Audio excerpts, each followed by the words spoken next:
Hello students, welcome to my channel. और आज हम स्टार्ट करेंगे हमारा जो चैप्टर 7 चल रहा है कंट्रोल एंड कोऑर्डिनेशन, उसके इन टेक्स्ट क्वेश्चंस।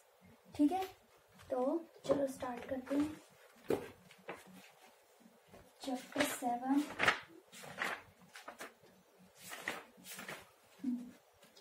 तो ये है पेज नंबर 119 पर।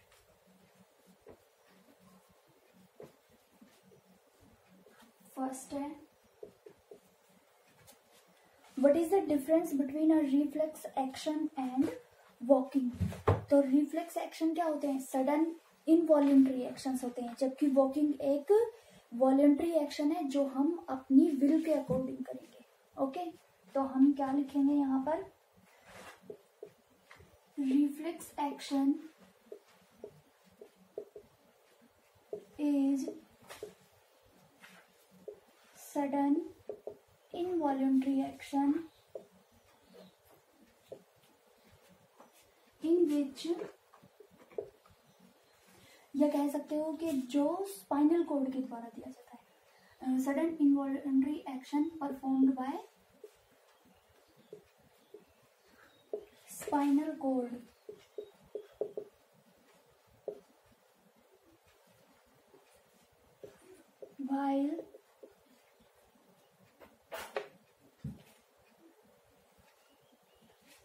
while walking is a voluntary action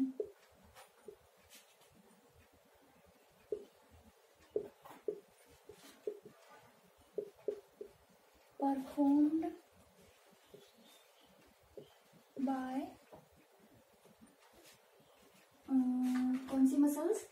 striated muscles performed by striated muscles through brain। Means जो वॉकिंग होगी वो एक वॉलंटरी एक्शन है जो हमारी विल के अकॉर्डिंग होगा, और इसके अंदर स्ट्राइटेड मसल्स इन्वॉल्व होंगी। अब स्ट्राइटेड मसल्स को जो सिग्नल होगा वो ब्रेन से मिलेगा। ठीक है, जबकि रिफ्लेक्स एक्शन के अंदर हमारी जो स्पाइनल कॉर्ड होगी वो इन्वॉल्व होगी, और ये एक सडन एक्शन हो जाएगा जिसका हमें अनुमान नहीं होगा पहले से। ठीक है, नेक्स्ट इसमें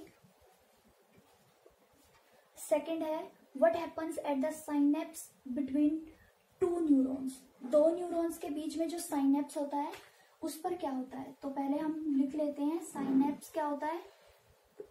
synapse is a functional junction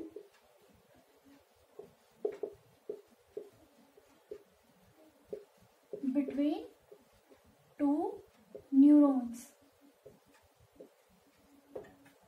ठीक है, at the synapse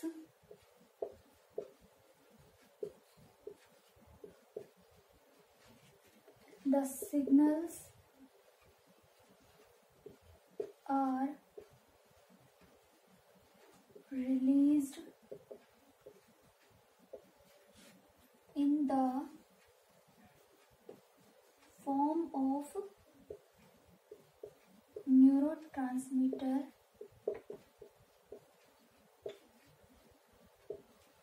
from nerve ending of first neuron। Okay, and received by dendrites of second neuron। क्या पूछा था कि जो साइनेप्स होता है बिटवीन टू न्यूरॉन्स, वहां पर क्या होता है? तो हम बताएंगे पहले कि साइनेप्स क्या है। एक फंक्शनल जंक्शन है बिटवीन टू न्यूरॉन्स। दो न्यूरॉन्स जो होते हैं उनके बीच में जो फंक्शनल जंक्शन है उसको हम साइनेप्स बोलते हैं। ठीक है, इस साइनेप्स के ऊपर सिग्नल्स जो होंगे वो रिलीज होंगे किसके फॉर्म में? न्यूरोट्रांसमीटर की फॉर्म में। एक नर्व की जो पहला न्यूरॉन है उसकी नर्व एंडिंग से, और रिसीव किए जाएंगे वही signal by the dendrites of second neuron. जो सेकेंड न्यूरॉन होगा उसके डेंड्राइट्स के द्वारा इन सिग्नल्स को रिसीव किया जाएगा। ठीक है, मैं एक बार यहाँ डायग्राम बना देती हूँ। देखो, जैसे ये है हमारा फर्स्ट न्यूरॉन है, ये इसकी नर्व एंडिंग है। ठीक है, यहां से हमारा सेकेंड न्यूरॉन स्टार्ट होगा।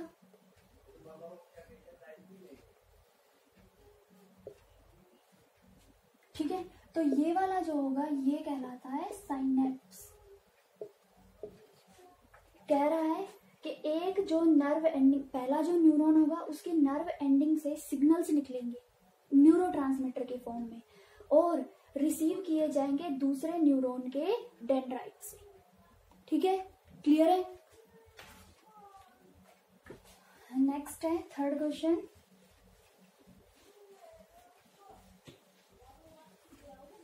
थर्ड क्वेश्चन क्या कह रहा है, which part of brain maintains posture and equilibrium of the body. ये मैंने बताया था, कौन होता है ये, सेरेबेलम। सेरेबेलम कहाँ होता है, हिंड ब्रेन में, जिसको हम छोटा दिमाग भी या छोटा ब्रेन कहते हैं। नेक्स्ट है, how do you detect the smell of an agarbatti. जो इंसेंस स्टिक होती है, अगरबत्ती जो होती है, उसकी स्मेल को आप कैसे डिटेक्ट करते हो। ठीक है, तो किससे, by the help of olfactory receptor. olfactory receptor कहाँ प्रेजेंट होंगे, नोज में।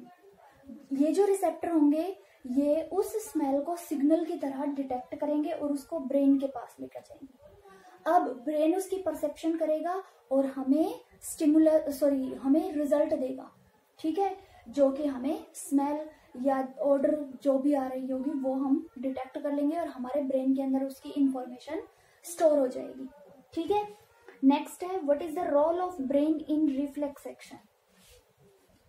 तो देखो, ब्रेन का रोल रिफ्लेक्स एक्शन में, रिफ्लेक्स एक्शन को जनरेट करने में नहीं होता बल्कि उसकी मेमोरी को स्टोर कर लेता है। क्या होगा, जो रिफ्लेक्स एक्शन होगा, हमारी स्पाइनल कॉर्ड ने एक्शन दे दिया, एकदम सडन इनवॉलंटरी एक्शन हुआ, स्पाइनल कॉर्ड ने रिस्पॉन्स दे दिया, लेकिन उसकी जो इंफॉर्मेशन होगी, मेमोरी जो होगी, वो ब्रेन के अंदर स्टोर हो जाएगी। ठीक है, तो अगली बार जब भी हम उस ऑब्जेक्ट को टच करेंगे, मान लो हमने किसी हॉट ऑब्जेक्ट को छुआ, स्पाइनल कॉर्ड ने रिस्पॉन्स दिया, हमने एकदम से अपना हाथ हटा लिया, नेक्स्ट टाइम हमारे ब्रेन के पास उसकी मेमोरी है, तो नेक्स्ट टाइम जब हम उस ऑब्जेक्ट को टच करेंगे तो हमारे ब्रेन को ये पता रहेगा कि ये ऑब्जेक्ट जो है वो गर्म थी या इसके मतलब हमारे साथ कुछ ऐसा पहले हुआ था। ठीक है, तो हम लिखेंगे reflex actions are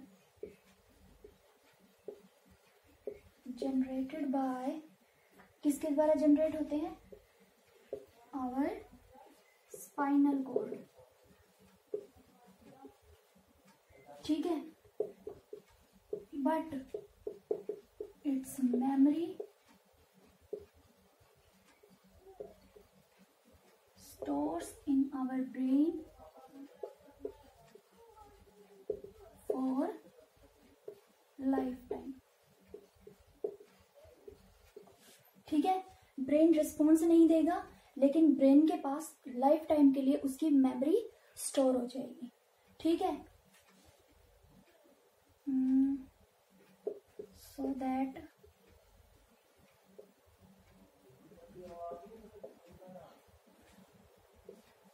when the thing happens again, the brain will aware for okay, अगली बार जब कोई वही चीज, सेम चीज अगर आपके साथ हैपन होगी तो आपके पास उसकी मेमोरी होगी, आपको ये याद रहेगा कि आपके साथ ऐसा कुछ हुआ था। ठीक है, तो ये हो गए हैं 5 क्वेश्चंस। अब नेक्स्ट हम चलते हैं, नेक्स्ट पेज करेंगे पेज 122।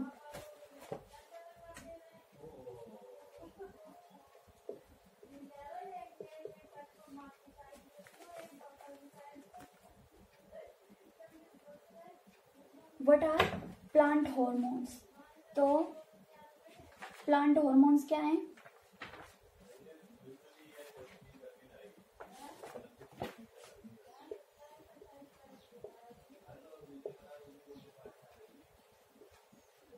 क्या होंगे plant hormones? These are the chemicals released in plant body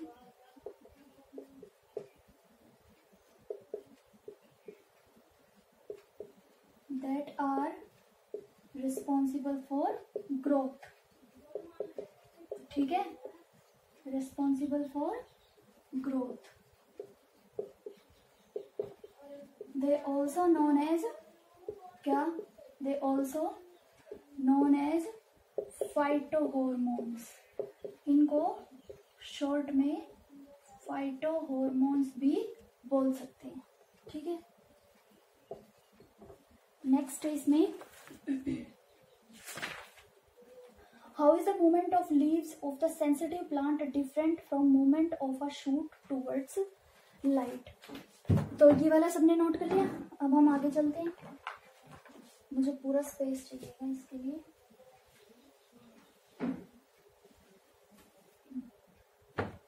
तो आंसर है ये सेकंड। एक साइड हम लिखेंगे movement of leaves of sensitive plant.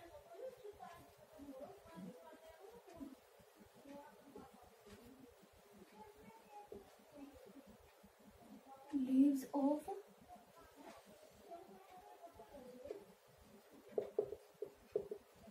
sensitive plant और दूसरा है movement of shoot. Movement of shoot towards light. तो देखो ये वो हमने टच मी नोट वाला प्लांट, छुई मुई के पौधे वाले जो मूवमेंट पढ़ा था वो है। तो ये कौन सा था?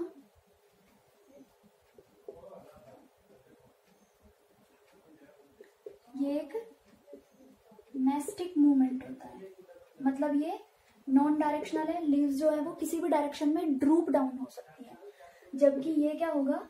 It is a tropic movement.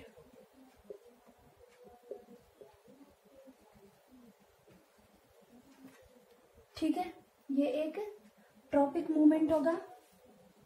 Next है, इस मूवमेंट का ग्रोथ से कोई रिलेशन नहीं है। ठीक है, तो it is not related to growth. जबकि स्टेम जो है वो लाइट की तरफ मूव कर रही है, तो it is responsible for stem elongation, तो रिस्पॉन्सिबल फॉर ग्रोथ। ठीक है, अब है यहाँ पर, तो यहाँ पर क्या होता है? ये जो मूवमेंट होगा प्लांट का वो किसी भी डायरेक्शन में होगा, तो हम बोलेंगे इट इज डायरेक्शन लेस, किसी भी डायरेक्शन में हो सकता है। और it is directional movement, particular direction में होगा तो इट इज डायरेक्शनल मूवमेंट। ठीक है, नेक्स्ट ये जो होगा ये लीव के लीव से वाटर लॉस के कारण होगा, जबकि ये हॉर्मोन्स के कारण होगा। तो it happens due to loss of water from leave. ठीक है, जबकि ये वाला होगा it is due to high concentration of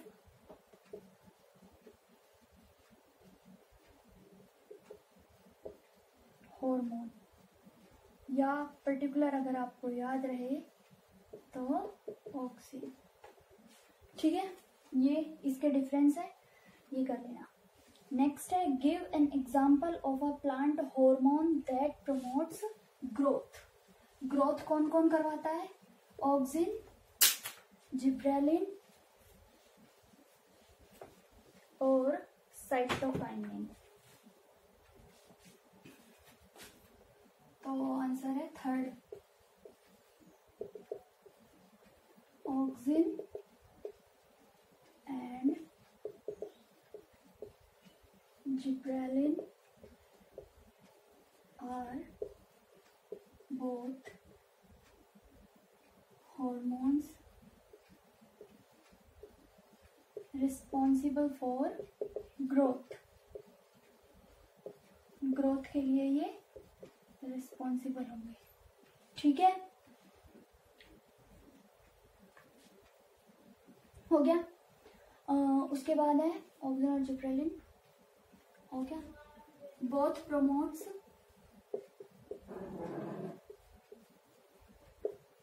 cell division, elongation and differentiation।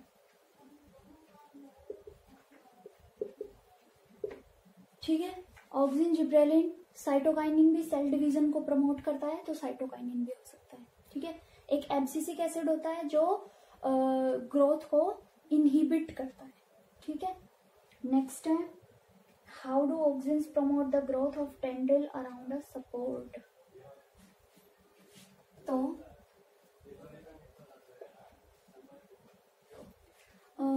ये वीडियो बहुत लंबा हो जाएगा, इसलिए हम आज यहीं तक करते हैं।